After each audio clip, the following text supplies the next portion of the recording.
The story opens in the Kalari system, where the peaceful trade world of Neva Prime faces extinction.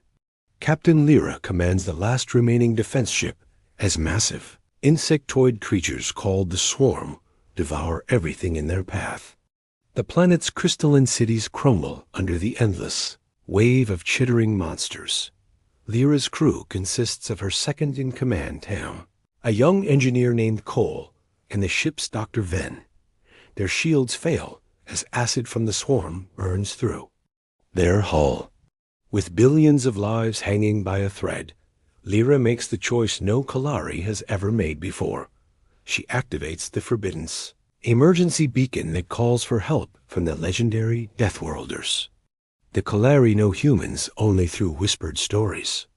Tales speak of creatures from a world so violent that merely living there turns beings into unstoppable warriors. Most aliens believe humans are myths, nightmare stories parents tell children to make them behave. But Lyra has seen the old records.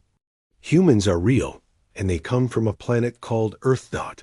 As swarm ships surround Neva Prime like a living cloud, Lyra broadcasts humanity's location and begs for aid. The signal travels through hyperspace toward the Sol system. On Neva Prime, below, civilians huddle in underground shelters as the surface burns. The Swarm has already consumed 12 worlds in the sector. Tam questions if humans will even receive their message, let alone respond.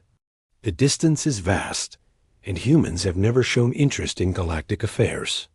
Cole reports that their weapons are nearly empty, and Venn tends to wounded crew members from previous battles. Time runs out as more Swarm vessels emerge from dark space. The chapter ends with Lyra watching her scanner as the Swarm prepares for the final assault on Neva Prime. In the depths of space, her desperate message races toward Earth, carrying the hopes of an entire species. Asterisk deep in Earth's military command center, Admiral Kane receives the alien distress signal. The grizzled veteran has spent 40 years preparing humanity for first contact, but never expected it to come as a plea for help. The message translation shows desperate aliens facing extinction from something called the Swarm. Kane calls an emergency meeting with General Stone, Admiral Park, and Commander Reed. They analyze the signal's origin and the threat described. The aliens' technology seems advanced, yet they cannot stop these Swarm creatures. Stone suggests this could be humanity's chance to make allies among the stars. Within hours, Earth's fastest ships prepare for launch. The fleet includes the battleship Thunder, led by Captain Blake, and the assault carrier Storm, commanded by Captain Nova. These vessels carry humanity's most experienced soldiers, veterans of Earth's harshest conflicts who have survived everything. From Arctic warfare to desert campaigns, the human ships use experimental jump drives to cross the vast distance. Unlike alien vessels that travel slowly through hyperspace, human ships tear holes in reality itself. This violent method of travel would kill most alien species, but humans endure the crushing forces and radiation. Major Hayes leads the Thunders Marine Battalion, while Lieutenant Wolf commands the Storm's fighter squadron.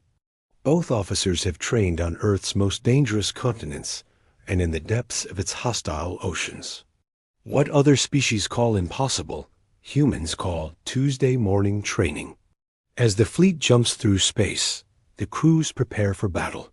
Sergeant Rock checks weapons that fire solid projectiles, crude by alien standards, but devastatingly effective. Corporal Fox runs diagnostics on powered armor, designed to work in Earth's crushing gravity and toxic atmosphere. The human ships emerge from their final jump at the edge of the Kalari system. Their sensors immediately detect the massive Swarm presence around Neva Prime. Thousands of organic ships swarm like angry bees around the dying world. Captain Blake opens a channel to the alien vessel that sent the distress call. His voice cuts through space to reach Lyra's desperate crew. The chapter ends with humanity announcing their arrival to the galaxy for the first time. Asterisk. Lyra cannot believe her sensors when the human ships appear. The vessels look like metal predators, angular and aggressive, where alien ships curve gracefully. Their hulls show scars from countless battles, and their weapon arrays promise destruction. Captain Blake's voice reaches Lyra's bridge. Speaking words her translator barely understands. The human accent sounds harsh and commanding. Blake identifies himself and asks for tactical information about the swarm. Lyra quickly transmits everything the Kalari know about their enemy. The humans study the data with frightening speed. Where Kalari command decisions take hours of careful debate, humans choose their course in minutes. Admiral Kane's voice cuts across the communication channel, issuing orders that make Lyra's crew step back in shock. The human plan seems like madness.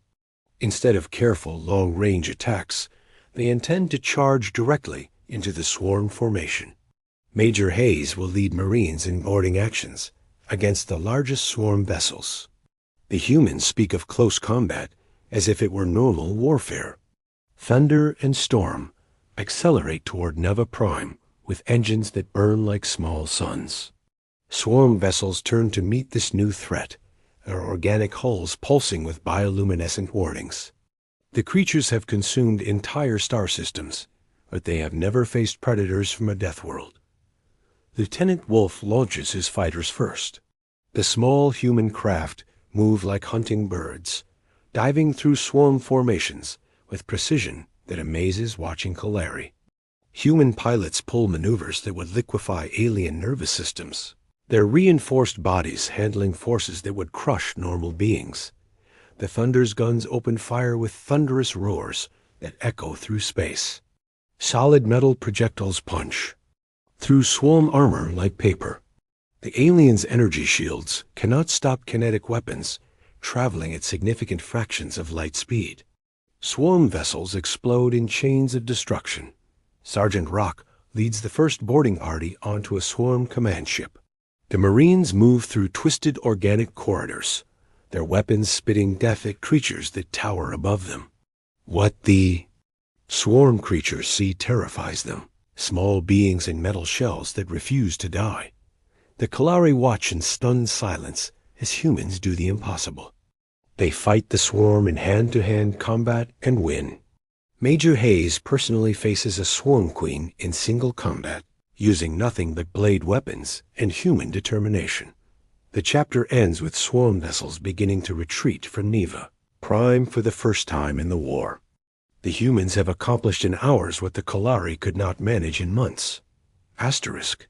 The swarm fleet breaks apart under humanity's assault. Creatures that have devoured civilizations across the galaxy flee from beings they cannot understand. Organic ships retreat into dark space, carrying news of the terrifying new predators. Captain Blake coordinates the final cleanup operations while Lyra's damaged ship receives assistance from human engineers. The Kalari crew watches in amazement as humans work in vacuum without protective suits. Their enhanced biology allowing them to survive briefly in space. Corporal Fox demonstrates human strength by lifting debris that would require Kalari machinery.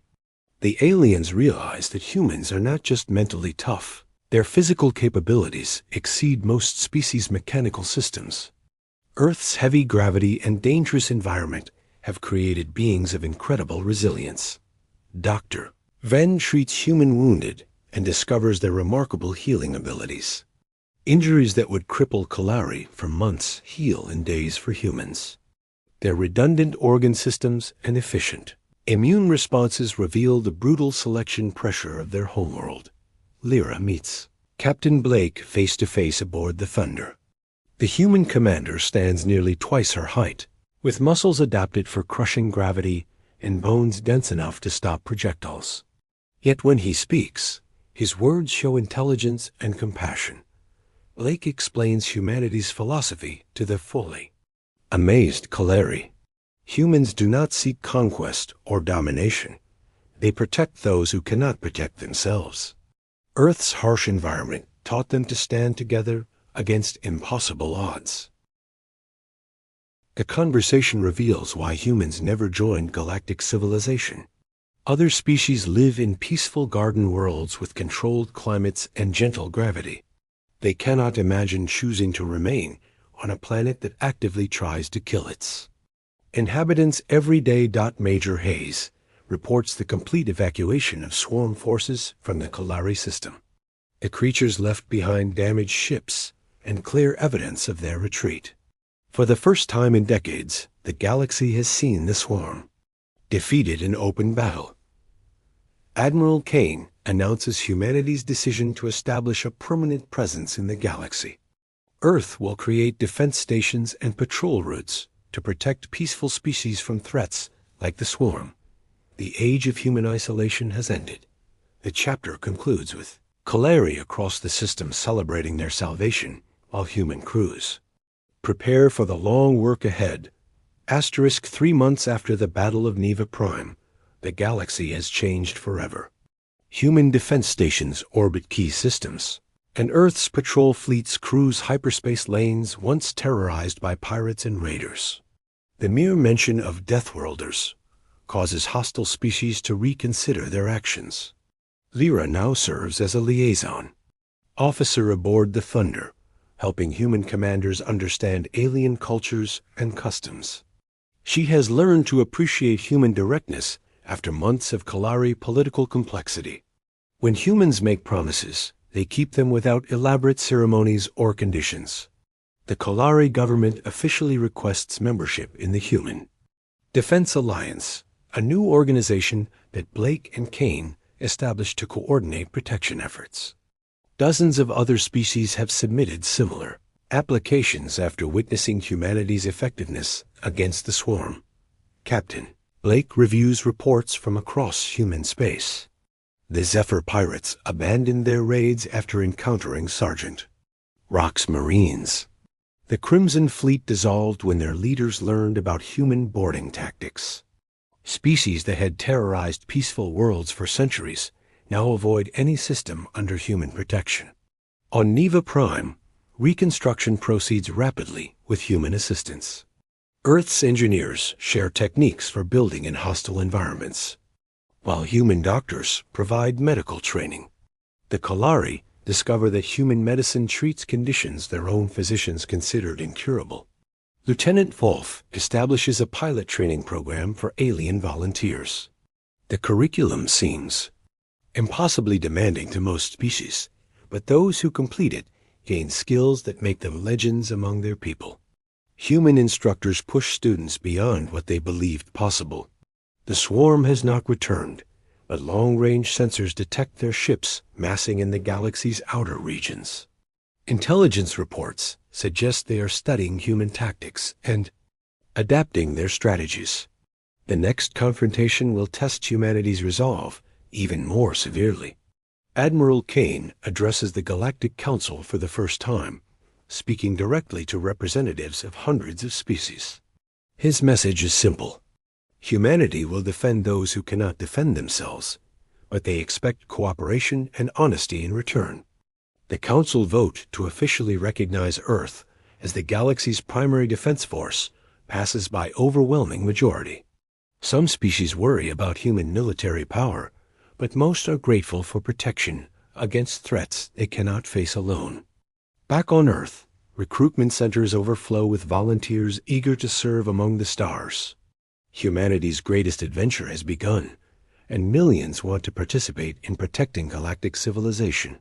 The story concludes with Lyra and Blake standing on the Thunder's observation deck, watching human ships patrol the space around Neva Prime.